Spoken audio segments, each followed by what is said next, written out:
보다 젊은 나이에 사고를 쳐서 결혼을 좀 일찍 하게 되었습니다.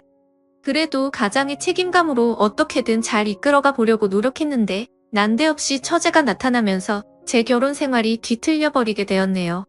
원치 않는 상황이 계속 반복되고 첫째도 적당한 데서 멈출 줄을 몰라 결국 아내와는 헤어지게 되었습니다. 말씀드린 것처럼 어쩌다 보니 속도 위반을 하기는 했지만 그렇다고 해서 전처와 철없이 사랑만 했던 것은 아닙니다. 당시에 전처를 향한 마음은 진심이었고 처제가 저희 앞에 나타났을 때도 저는 전처를 진정 사랑했기에 그렇게 행동할 수 있었던 거죠. 아무튼 결혼 당시에는 참 눈치가 많이 보였습니다. 처가에 갈 때마다 기가 팍 죽어서 가야 했죠. 그도 그럴 것이 저도 어렸지만 전처는 저보다도 나이가 어렸으니 말입니다. 처가에서는 전처가 공부도 잘하고 좋은 대학 나와서 이것저것 투자를 많이 했는데 정작 취직도 하기 전에 애엄마가 되어버렸으니 말이지요. 그나마 그래도 큰 소리 칠 수 있었던 건 저희 집에 돈이 조금 있었다는 거죠. 저희 아버지께서 그래도 이제 아빠가 됐는데 너 학교며 성적이며 보아하니 좋은데 취직하기는 글렀고 뭐 카페라도 하나 차려줄 테니까 그거나 열심히 운영해 보라 하셨지요. 그런데 정말 불행 중 다행인지 제가 사업에는 조금 소질이 있었나 봅니다.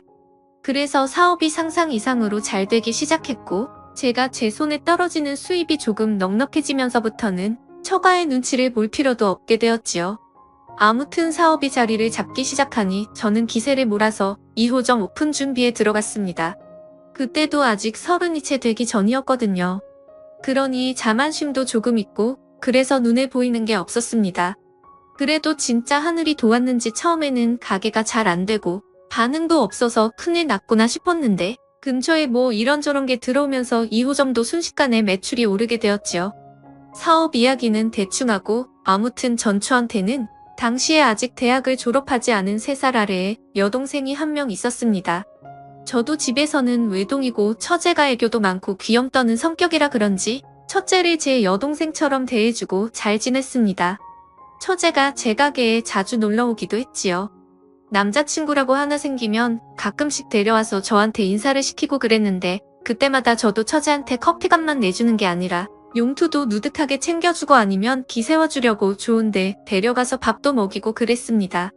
전처는 취직을 하고 싶어 했지만 애 때문에 하는 수 없이 전업주부가 되었지요. 그래도 그때까지만 해도 전처가 육아 스트레스나 뭐 자기 꿈을 포기했네 어쩌네 하는 스트레스로 저한테 짜증을 내거나 투닥거리 한 적이 몇 번 있지는 않았고 대충 잘 지내고 있던 시기였지요. 그런데 장인의 건강이 나빠지면서부터 모든 일이 꼬이고 말았습니다. 전처랑 아이가 생겨서 결혼해야겠다고 찾아갔을 때는 당장 마당에 있는 나무를 뽑아다가 저를 묶어놓을 기세로 성질을 부리시던 분이셨는데 그만큼 건강하던 분한테 암이 발병한 겁니다. 그래도 불행 중 다행히 초기에 발견이 되었다는 거죠. 게다가 검진 또한 제 소개로 갔기 때문에 한참 기가 살았네요.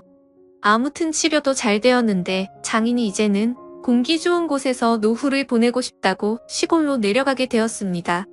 문제는 두 분이 시골로 내려가신 건 좋지만 처제가 아직 장인 장모댁에서 같이 살면서 학교를 다니고 있었거든요. 그래서 저희 집에 처제가 독립할 때까지만 같이 지내게 해달라고 부탁을 하신 겁니다. 첫째 애엄마 만들어서 날개도 피지 못하게 만들었는데 둘째 잠깐 도와달라는 거 그 정도 부탁도 못 들어주나 하는데 말문이 턱 막히더군요. 그나마 처제가 그동안 저한테 잘했고 애교도 많고 전처랑도 우애가 좋았기에 별일이 있겠나 싶어서 그러겠다 했습니다. 아내한테 잘하기로 했던 다짐도 있다 보니 돈 좀 번다고 거만 떨지 않고 겸손해야 한다는 생각도 갖고 있던 차였지요. 신혼집도 저희 부모님 덕분에 방 3개짜리 신축에 화장실도 2개짜리라서 같이 지내는데 크나큰 어려움이 있던 건 아니었습니다. 하지만 처제가 들어와 살게 되니 여간 불편한 게 많더라고요. 전처랑 단둘이 즐거운 시간 좀 보낼라 치면 괜히 인기척이 더 느껴지는 것 같고 소리가 새어나갈까 조심조심해야 했고요. 거기에 더불어 저도 집에서는 트렁크만 입고 편하게 다니는 게 좋은데 복장 또한 신경이 쓰였지요. 자매다 보니 둘이 싸우기도 엄청 싸우더군요.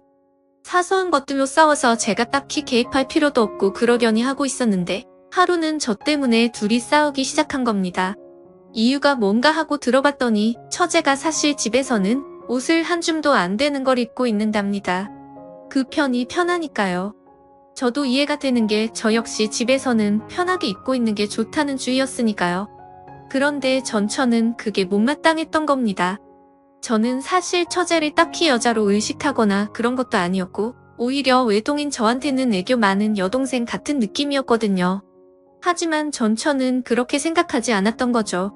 아무리 그래도 그렇지 아직 혈기왕성한 나이의 형부가 집에 있는데 어떻게 그런 옷 같지도 않은 옷으로 겨우 가리고만 있을 생각을 하냐고 싸우고 있더라고요. 저는 뭘 입은 들었더냐며 처제 편을 들어줬지요.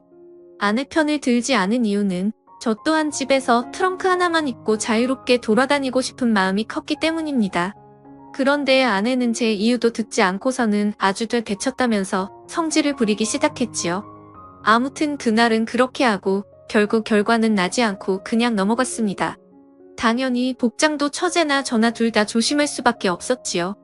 어쨌든 실질적 집에서 가장 파워가 센 사람은 아내였으니 말이지요. 그런데 전처가 그날을 기점으로 엄청 사소한 걸로 화를 내고 그러기 시작한 겁니다. 사건의 발단은 솔직히 자세히 기억이 나지 않을 정도로 별것도 아닌 일이었는데 둘이 자존심 세우다가 원성이 높아지고 싸움까지 이어지게 되었지요. 그러다 보니 저도 열이 받아서 그랬나 방문을 부서질 기세로 쾅 하고 닫고는 그 길로 핸드폰만 들고 집 밖으로 뛰쳐나가 버렸습니다. 집 근처에 있는 편의점에서 혼자 소주랑 맥주랑 섞어서 마시면서 기분을 풀고 있는데 처제한테서 전화가 한 통 오더군요. 무슨 일로 전화를 했나 받아봤더니 처제가 열받은 아내도 자기한테 아이를 맡기고 나갔다고 하는 겁니다. 집안 분위기 때문에 처제가 아이 좀 대신 케어를 해주려고 했는데 아무리 해도 오름을 그치지 않아서 전화를 한 거라고 하더군요. 아내는 전화를 안 받는다고 하고요. 아내는 아무래도 집에 안 돌아올 분위기라고 생각해서 저도 그럼 술이나 진탕 마시자 하고는 편의점에 있는 술이란 술은 전부 싹 다 사가지고 집으로 갔습니다. 애는 처제 말대로 앙앙 울고 있고 처제는 애를 들쳐업고 당황해서 어쩔 줄 몰라 하고 있고 아무튼 애를 제가 어떻게 재우고 나서 거실로 나왔습니다. 둘 다 서로 경황이 없어서 몰랐는데 처제가 언니도 나갔고 저도 나가서 집이 비어있다고 해서 편하게 있는다고 별것도 안 입고 선 민망하게 있더라고요. 둘 다 눈치를 채지 못했던 상황이었고 이윽고 처제가 그 상황을 눈치를 채고 후다닥 방으로 도망가듯 들어갔습니다. 괜히 제 시선이 향한 곳 때문에 더 분위기가 그래졌나 싶었는데 조금밖에 안 마시긴 했지만 술 기운도 있고 해서 그냥 술이나 더 마시다가 기분 좋게 잠이나 들자는 생각이었지요.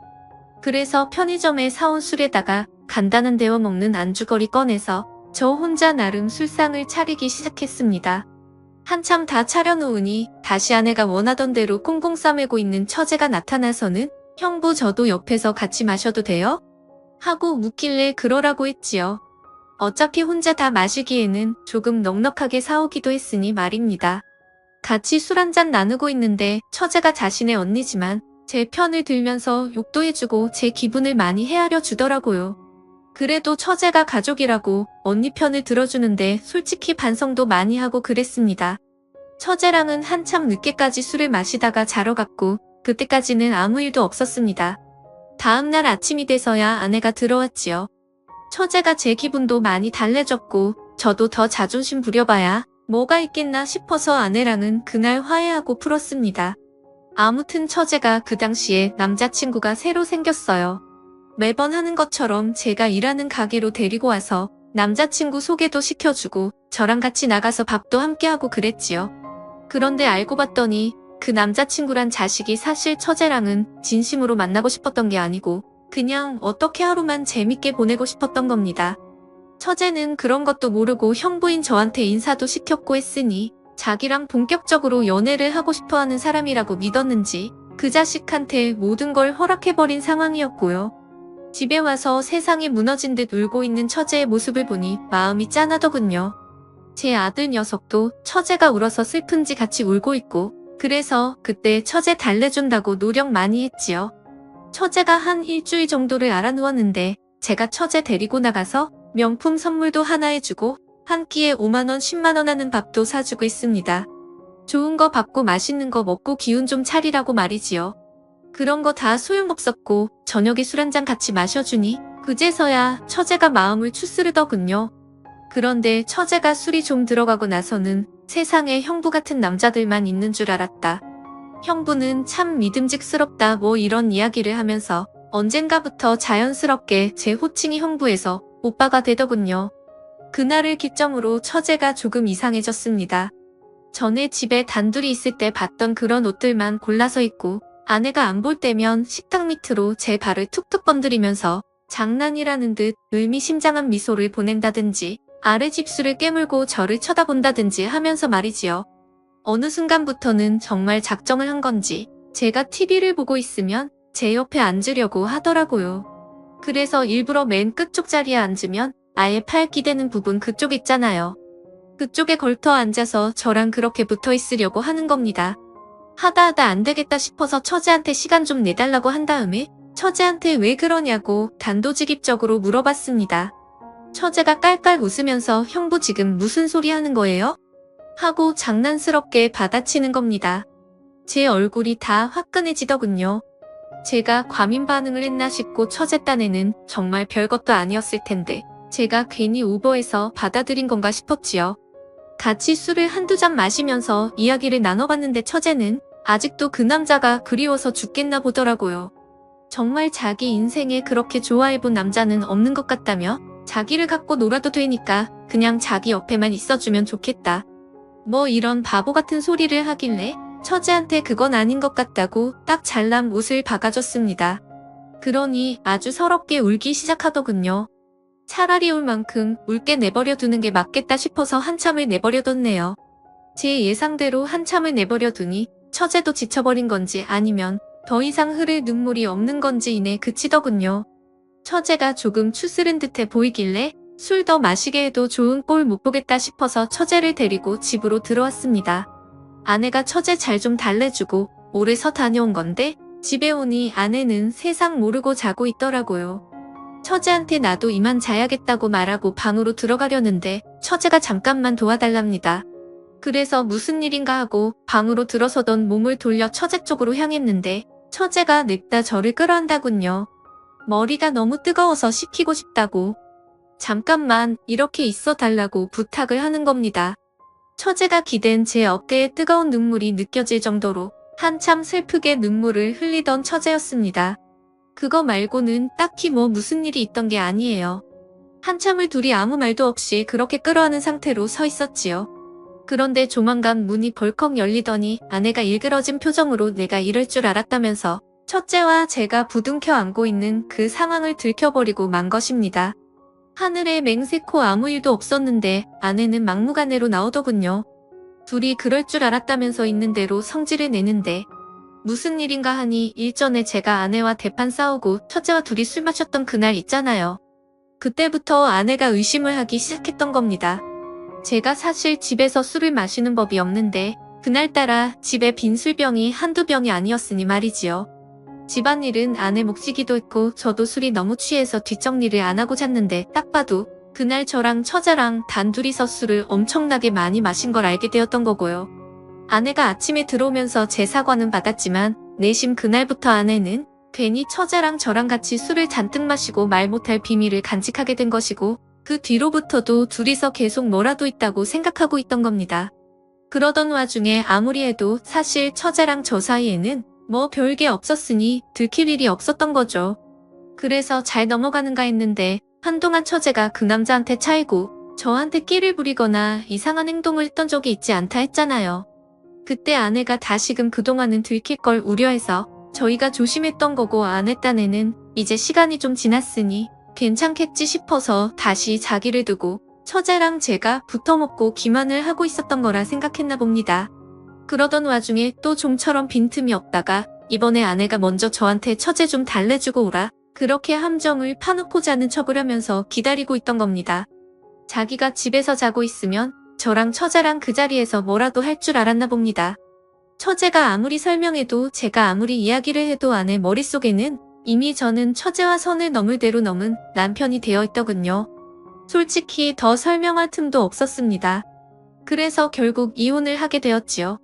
시골로 내려간 장인 장모도 엄청 열이 받아서는 내 딸을 맡긴 거지. 한 명을 더 준 게 아니었다 하면서 아내가 했던 말은 거의 기정사실이 되어 있더군요. 결국 이혼을 하게 되었고 아내는 물론이고 처제까지 같이 제 곁을 떠나가게 되었습니다. 그냥 결혼 생활했던 기간만큼 해서 이자료 주고 아이는 제가 데려오는 걸로 해서 길게 끌지 않고 끝냈지요. 처제는 일말의 책임을 느끼는 건지 5년이 지난 지금도 저한테 개인적으로 연락이 오곤 합니다. 애초에 이렇게 된 게 자기의 책임이 크다며 그 사실을 통감하고 있던 처제였기에 저한테 더 잘하려고 하는 듯합니다. 하지만 이제 처제도 30이 다 돼가는데 남자친구를 따로 만들지 않고 있어요. 제가 쉬는 날이면 회사도 휴가 내고 저희 집으로 찾아옵니다. 집안일 좀 거들어주겠다고요. 처제가 쉬는 날이면 저 외롭지 않게 해주겠다며 제 가게로 오거나 집으로 찾아옵니다. 같이 시간 보내자고요. 이렇게 마음 써주는 처제가 고맙긴 하지만 처제도 알아줬으면 하네요. 이제 우리 두 사람은 공식적이든 비공식적이든 얽혀선 안 될 사람들이라는 걸 말입니다. 감사합니다.